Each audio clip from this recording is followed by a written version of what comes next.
ಏನು ಜಸ್ಟಿಸ್ ನಾಗಮೋಹನ್ ದಾಸ್ ಅವರು ನೀಡಿರ್ತಕ್ಕಂತಹ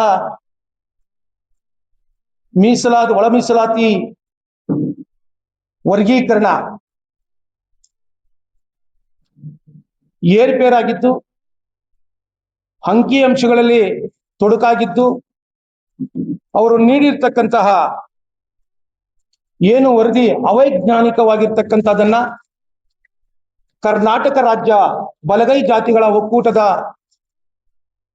ಅಧ್ಯಕ್ಷರಾಗಿದ್ದ ಜ್ಞಾನಪೀಠ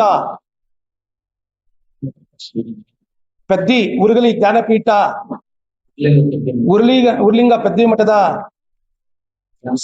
ಸ್ವಾಮೀಜಿ ಆಗಿರ್ತಕ್ಕಂತಹ ಜ್ಞಾನ ಪ್ರಕಾಶ್ ಸ್ವಾಮೀಜಿಯವರು ಅಧ್ಯಕ್ಷತೆಯಲ್ಲಿ 25/3/2026 ಬುಧವಾರ 11 ಗಂಟೆಗೆ ನಾಗಮೋಹನ್ ದಾಸ್ ಅವರ ವರದಿ ತಿರಸ್ಕೃತ ಹಾಕಬೇಕು ಮತ್ತು ಇಲ್ಲವಾದಲ್ಲಿ ಅದನ್ನ ಮರುಪರಿಶೀಲನೆ ಮಾಡಬೇಕು, ಮರು ಸಮೀಕ್ಷೆ ಮಾಡ್ಬೇಕಂತ ಇವತ್ತೇನು ಸ್ವಾಮೀಜಿಯವರ ನೇತೃತ್ವದಲ್ಲಿ ಬೃಹತ್ ಪ್ರತಿಭಟನೆ ಕಾರ್ಯಕ್ರಮವನ್ನು ಹಮ್ಮಿಕೊಂಡಿದ್ದೇವೆ. ಇವತ್ತು ಏನು ಕರ್ನಾಟಕದಲ್ಲಿ ಮೂಲೆಗಳಿಂದ ರಾಜ್ಯಾದ್ಯಂತ 31 ಜಿಲ್ಲೆಗಳಿಂದ ಸುಮಾರು ಲಕ್ಷ ಮಂದಿ ಇವತ್ತು ಈ ಪ್ರತಿಭಟನೆಯಲ್ಲಿ ಭಾಗವಹಿಸ್ತಾ ಇದ್ದಾರೆ. ಈ ಪ್ರತಿಭಟನೆಯಲ್ಲಿ ಸಮಾಜದ ಮುಖಂಡರುಗಳು, ಜನಪ್ರತಿನಿಧಿಗಳು, ಸಂಘಟಕರು, ಹೋರಾಟಗಾರರು, ಕವಿಗಳು, ಈ ಸಮಾಜದ ಬಹುಮುಖಿಗಳು ಎಲ್ಲರೂ ಈ ಪ್ರತಿಭಟನೆಯಲ್ಲಿ ಭಾಗವಹಿಸ್ತಾ ಇದ್ದಾರೆ. ಏನು ಮೊನ್ನೆ ನೀಡಿರ್ತಕ್ಕಂಥ ನಾಗಮೋಹನ್ ದಾಸರವರು ವರದಿ ಒಳ ಮೀಸಲಾತಿ ವರ್ಗೀಕರಣ ಅವೈಜ್ಞಾನಿಕವಾಗಿರ್ತಕ್ಕಂಥದ್ದು, ಅಂಕಿ ಅಂಶಗಳಲ್ಲಿ ತೊಡಕುಂಟು ಮಾಡಿರ್ತಕ್ಕಂಥದ್ದು. ಇವತ್ತು ನಾವು ಎಡ ಬಲ ನಾವೆಲ್ಲ ಸೋದರ ಮಿತ್ರತ್ವವನ್ನು ವಹಿಸಿರ್ತಕ್ಕಂಥವರು. ಏನು ವಲಯ ಮತ್ತು ಮಾದಿಗೆ ಸಮುದಾಯ ಒಂದು ಕೈ ಇದ್ರೆ ಇನ್ನೊಂದು ಕೈಯಲ್ಲಿ ಚಪ್ಪಾಳೆ ತಟ್ಟಕ್ಕವಲ್ಲ, ಎರಡೂ ಕೈಗಳು ಒಟ್ಟುಗೂಡಿಸ್ಕೊಂಡು ಹೋಗತಕ್ಕಂಥ ಜನ. ನಾವ್ ಯಾವತ್ತೂ ಸಹ ಅವ್ರನ್ನ ಅವರು ಇವರು ಆರ್ಥಿಕವಾಗಿ ರಾಜಕೀಯವಾಗಿ ಬಹಳ ತುಳಿತಕ್ಕೆ ಒಳಗಾಗತಕ್ಕಂಥ ಸಂದರ್ಭದಲ್ಲಿ ಇವತ್ತು ಅವೈಜ್ಞಾನಿಕವಾದಂತ ಒಂದು ವರದಿ ನೀಡತಕ್ಕಂಥ ನಾವು ತಿರಸ್ಕರಿಸಬೇಕಂತ ಇವತ್ತೇನು ರಾಜ್ಯ ಮಟ್ಟದಲ್ಲಿ ಸ್ವಾಮೀಜಿಗಳವರ ನೇತೃತ್ವ ವಹಿಸಿ ಇವತ್ತು ಪ್ರತಿಭಟನೆಗೆ ನಾವು ಕರೆಯನ್ನು ಕೊಟ್ಟಿದ್ವಿ. ಆ ಕರೆಗೆ ಎಲ್ಲಾ ಜಿಲ್ಲೆಯ ಮುಖಂಡರುಗಳೆಲ್ಲ ಆಗಮಿಸಿದ್ದಾರೆ. ಇವತ್ತು ಏನು ನಾವು ತಮ್ಮ ಮಾಧ್ಯಮ ಮಿತ್ರರೆಲ್ಲ ನಾವು ವಿನಂತಿ ಮಾಡ್ತೇವೆ, ಇದನ್ನು ತಾವು ಎಲ್ಲರಿಗೂ ಮನವರಿಕೆ ಆದಂತ ರೀತಿಯಲ್ಲಿ ತಾವು ಪ್ರಕಟಿಸಬೇಕು. ಅದೇ ರೀತಿಯಾಗಿ ಇವತ್ತೇನಾದ್ರು ಸಿದ್ದರಾಮಯ್ಯನವರು 27/3/2026 ವಿಶೇಷವಾದ ಕ್ಯಾಬಿನೆಟ್ ಸಭೆಯಲ್ಲಿ ಏನೇನೋ ಮಂಡಿಸೋದಾದ್ರೆ ಅದನ್ನ ಸಿದ್ದರಾಮಯ್ಯ ಸರ್ಕಾರವನ್ನು ಉಳಿಸೋದು ಖಂಡಿತ. ನಾವು ಮುಂದೆ ಈಗಾಗಲೇ ಕಾಂಗ್ರೆಸ್ ಹುಟ್ಟಿದಾಗಿನಿಂದನೂ ಇಂದಿನವರೆಗೂ ನಾವು ಬಲಗೈ ಸಮುದಾಯರು ಅವರನ್ನ ಕಾಂಗ್ರೆಸ್ ಪಕ್ಷಕ್ಕೆ ನಾವು ಹೆಚ್ಚು ಒತ್ತನ್ನು ಕೊಟ್ಟು ಸರ್ಕಾರಕ್ಕೆ ನಾವು ವಿಶೇಷವಾದಂತ ಕೊಡುಗೆಯನ್ನು ಕೊಟ್ಟಿದ್ದೇವೆ. ಬಲಗೈ ಸಮುದಾಯ ಎಲ್ಲೂ ಎಡವಿಲ್ಲ. ಇವತ್ತು ಸಿದ್ದರಾಮಯ್ಯನವರನ್ನು ತರಾತುರಿಯಲ್ಲಿ ಏನಾದ್ರೂ ಇದನ್ನು ಸಮೀಕ್ಷೆಯನ್ನು ಮರುಪರಿಶೀಲಿಸದೆ ನೀವೇನಾದ್ರೂ ಅವೈಜ್ಞಾನಿಕವಾದ ಸಮೀಕ್ಷೆಯನ್ನು ಜಾರಿಗೆ ತಂದಿದ್ದಾದ್ರೆ ಸರ್ಕಾರ ವಿರುದ್ಧ ದಂಗೆ ಹೇಳ್ತೇವೆ, ನಿಮ್ಮ ಸರ್ಕಾರವನ್ನ ಮುಟುಗೊಳಿಸ್ತೇವೆ, ನಿಮ್ಮ ಸರ್ಕಾರವನ್ನು ಬೆಳೆಸ್ತೇವೆ. ಎಂದಿಗೂ ಸಹ ಕಾಂಗ್ರೆಸ್ ಸರ್ಕಾರಕ್ಕೆ ನಾವು ಮತ ಹಾಕೋದಿಲ್ಲ. ನಾವು ಬಲಗೈ ಸಮುದಾಯ ಇವತ್ತೇನು ಈ ಸಂದೇಶವನ್ನ ರಾಜ್ಯಾದ್ಯಂತ ಕರೆ ಕೊಡ್ತಾ ಇದ್ದೇವೆ. ಇವತ್ತು ಪ್ರತಿ ಜಿಲ್ಲೆಗಳಲ್ಲೂ ಸಹ ಇವತ್ತು ಪ್ರತಿಭಟನೆಯ ವಿಚಾರವಾಗಿ ಪ್ರೆಸ್ ಮೀಟ್ ಗಳನ್ನ ಕರೆದಿದ್ದೇವೆ. ನೀವೇನಾದ್ರೂ ಸಿದ್ದರಾಮಣ್ಣವರೇ ಇದು ಅವೈಜ್ಞಾನಿಕವಾದ ಜಸ್ಟಿಸ್ ನಾಗಮೋಹನ್ ದಾಸ್ ತಾವೆಲ್ಲ ನೀವು ಗಮನಿಸಿದ್ದೀರಾ. ರೋಸ್ಟರ್ ಬಿಂದುವಿನಲ್ಲಿ ಬಹಳ ತೊಂದರೆಗೆ ಈಡಾಗಿದೆ. ಈ ರೋಸ್ಟರ್ ಬಿಂದುವನ್ನು ಸರಿಯಾಗಿ ಪರಿಗಣಿಸಿರುವುದಿಲ್ಲ. ಇದು ಮತ್ತೊಮ್ಮೆ ಪರಿಶೀಲಿಸಬೇಕು. ರೋಸ್ಟರ್ ಬಿಂದುವಿನಲ್ಲಿ ಇವತ್ತು SC ಕ್ಯಾಟಗರಿಯಲ್ಲಿ ಒಂದೇ ಒಂದು ಅಂಕಿಅಂಶವನ್ನು ತೆಗೆದುಕೊಂಡ್ರೆ ನಮಗೆ ಇನ್ನು 32 ವರ್ಷಗಳ ಕಾಲ ನಮಗೆ ಯಾವುದೇ ರೀತಿಯಾದಂತಹ ಉದ್ಯೋಗ ಸಿಗುವುದಿಲ್ಲ, ಯಾವುದೇ ರೀತಿಯಾದಂತ ನಮಗೆ ಮೀಸಲಾತಿ ಸಿಗುವುದಿಲ್ಲ. ಇದು ಮಾನ್ಯ ಸಿದ್ದರಾಮಯ್ಯನವರೇ, ದಯವಿಟ್ಟು ನೀವು ಅಹಿಂದ ನಾಯಕರು, ನಮ್ಮ ದಲಿತ ನಾಯಕರು, ನೀವು ದಯವಿಟ್ಟು ನಾವು ಹೇಳ್ತಾ ಇದ್ದೇವೆ, ಇದನ್ನ ಮರುಪರಿಶೀಲನೆ ಮಾಡಿ. ಏನು ಇವತ್ತು ನೀವು ವರದಿ ಕೊಟ್ಟಿದ್ದ ಅಂಕಿಗಳನ್ನ ಪರಿಶೀಲನೆ ಮಾಡಿ.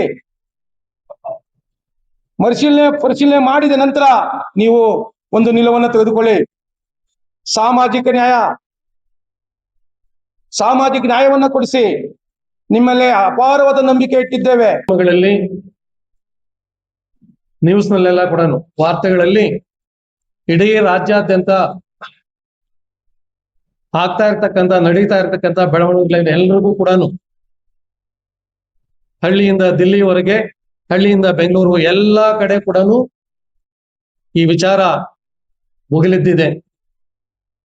ಏನು ಬಲಗೈ ಸಮಾಜಕ್ಕೆ ನಾಗಮೋಹನ್ ದಾಸರವರ ವರದಿಯಿಂದ ಆಗಿರ್ತಕ್ಕಂಥ ಅನ್ಯಾಯ ಎಲ್ಲರಿಗೂ ಕೂಡ ಮನವರಿಕೆ ಆಗಿದೆ. ಹಾಗಾಗಿ ಇಡೀ ಈ ಹೆಸರು ಈಗ 101 ಜಾತಿ ಇದೆ, ಎಸ್ಟಿ ಶೆಡ್ಯೂಲ್ ಕ್ಯಾಸ್ಟ್ ನಲ್ಲಿ 101 ಜಾತಿ ಇದೆ ಅಂತ ಮೊದಲಿಂದ ಎಲ್ರಿಗೂ ಗೊತ್ತಾಗಿರೋದೇ 101 ಜಾತಿ. ಅದರಲ್ಲಿ ಪ್ರತ್ಯೇಕವಾಗಿ ಇರೋದು ಚಲವಾದಿ ಅವರು, ಮಾದಿಗರು ಇಬ್ರು ಬಿಟ್ರೆ ಬೇರೆಯವರೆಲ್ಲ ಅವರೆಲ್ಲ ಅಡಜಬಲ್ಲು ಹತ್ರ ಇರೋರು. ನಾವು ಇಬ್ಬರನ್ನ 2 ಜಾತಿನ ಮಾತ್ರ ಆಚೆ ಇಟ್ಟಿರೋದು ಆವತ್ತಿಂದ ಇವತ್ತಿಂದನೂ ಇದೆ. ದಯವಿಟ್ಟು ಇದನ್ನ ನಾಗಮೋಹನ್ ದಾಸ್ ಅವರು ಇದು ಗರ್ಭದಲ್ಲಿ ಇದೆಯೋ ಇಲ್ವೋ ಗೊತ್ತಿಲ್ಲ, ಅವ್ರು ಜಡ್ಜ್ ಆಗಿ ನ್ಯಾಯಾಧೀಶರಾಗಿ ನಮ್ಮ ಬಡವರು ಮಕ್ಕಳ ಮೇಲೆ, ನಮ್ಮ ಬಡವರ ಹೊಟ್ಟೆ ಮೇಲೆ ಹೊಡೆದು ಅವರು ಕಣ್ಣೀರೆಲ್ಲ ಒರೆಸಿ, ರಕ್ತ ಎಲ್ಲ ಒರೆಸಿ ಅವರೆಲ್ಲ ತುಂಬಾ ಅನ್ಯಾಯ ಮಾಡಿದ್ದಾರೆ ನಮ್ಮ ಇದಕ್ಕೆ, ನಮ್ಮ ಜನಾಂಗ, ನಮ್ಮ ಸಮಾಜಕ್ಕೆ.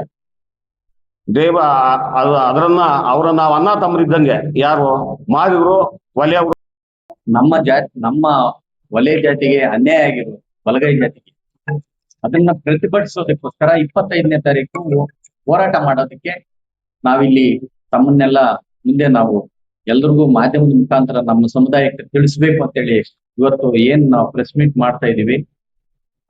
ಆ ವಿಚಾರದಾಗ ಹಿಂದಿನ ಸಾರಿ ನಿಮ್ಮ ಮುಂದೆನೆ ನಾವು ಪ್ರೆಸ್ ಮೀಟ್ ಮಾಡಿದ್ವಿ. ಜಾತಿ ಜನಗಣತಿ ನಡೆಯುವಾಗ ನಮ್ದು ವಲಯ ಜಾತಿ ಅಂತ ಬರ್ಸ್ಬೇಕು, ನಮ್ಮ ಜನನ ಗುರ್ಸ್ಬೇಕು ಅಂತ ಹೇಳಿ ಮಾಡಿದ್ವಿ. ಆದ್ರೆ ಚಿಕ್ಕಬಳ್ಳಾಪುರ ಜಿಲ್ಲೆನಲ್ಲಿ 1,25,000 ಜನ, 27,000 ಜನ ಇದ್ದಾರೆ ನಮ್ಮವರು. ಆದ್ರೆ ಅದರಲ್ಲಿ ವಲಯರು ಎಷ್ಟು ಜನ ಇದ್ದಾರೆ ಅಂತಂದ್ರೆ 50,000 ಜನ ಮಾತ್ರ ಮೆನ್ಷನ್ ಮಾಡಿದ್ದಾರೆ ಅಂತೇಳಿ ನಮ್ಮ ವರದಿಯಲ್ಲಿ ಸೋಷಿಯಲ್ ವೆಲ್ಫೇರ್ ಡಿಪಾರ್ಟ್ಮೆಂಟ್ ಇಂದ ಗೊತ್ತಾಗಿದೆ ನಮ್ಗೆ. ಹಂಗಾದ್ರೆ 1 ಲಕ್ಷ ಚಿಲ್ಲರೆ ಇರುವಂತ ಜನ 50,000 ಜನ ಹೆಂಗೆ, ಯಾಕೆ ಈ ತರ ಮೋಸ ಆಯ್ತು? ಎಲ್ಲಾ ತಾಲೂಕುಗಳಲ್ಲಿ ಇದೇ ತರ ಆಗಿ ಮೋಸ ಮಾಡಿ ನಮ್ಮ ಜಿಲ್ಲೆಯನ್ನ ಕಡೆಗಣಿಸಿದ್ದಾರೆ. ಇದೇ ನಮ್ಮ ಪಕ್ಕದ ಜಿಲ್ಲೆ ಆದಂತ ಚಿತ್ರದುರ್ಗದಲ್ಲಿ 223 ಮನೆಗಳು ಮಾತ್ರ ಇದೆ ವಲಯ ಸಮುದಾಯಕ್ಕೆ ಸೇರಿದ್ದು, ಬೇರೆ ಯಾರು ಇಲ್ಲ, ಎಲ್ಲ ಅವರೇ ಅಂತೇಳಿ ಮಾಡಿದ್ದಾರೆ. ಈ ತರ ನಾಗಮೋಹನ್ ದಾಸ್ ವರದಿ ಅದು ಸರಿ ಇಲ್ಲ, ಅದನ್ನ ತಿರಸ್ಕರಿಸ್ತೀವಿ.